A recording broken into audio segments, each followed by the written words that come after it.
तुर्की नया ईरान है, ये हम नहीं कह रहे, बल्कि इजराइल के पूर्व प्रधानमंत्री नफ्ताली बेनेट की ये वो चेतावनी है जिसने पूरी दुनिया के होश उड़ा दिए हैं।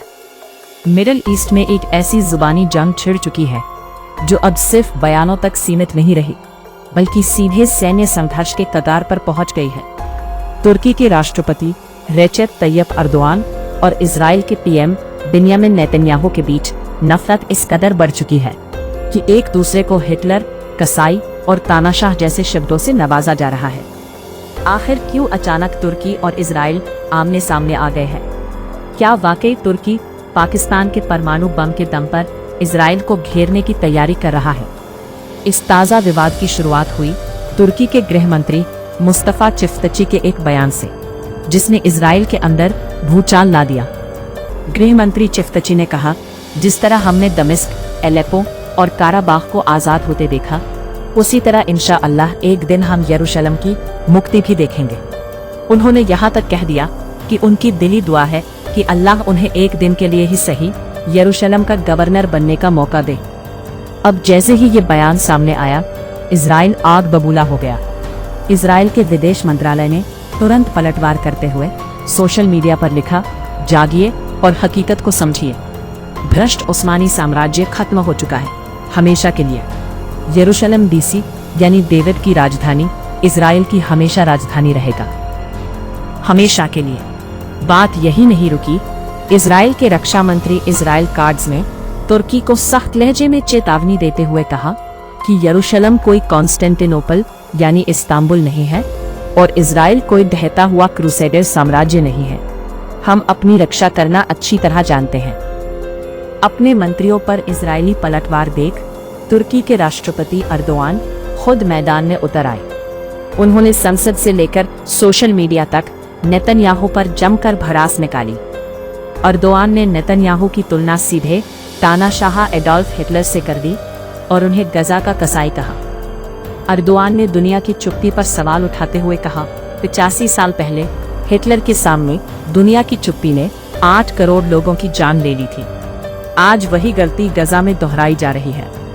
उन्होंने चेतावनी दी कि अगर इजराइल की इस गुंडागर्दी को नहीं रोका गया तो सिर्फ मिडिल ईस्ट ही नहीं बल्कि पूरी मानवता को इसकी भारी कीमत चुकानी पड़ेगी।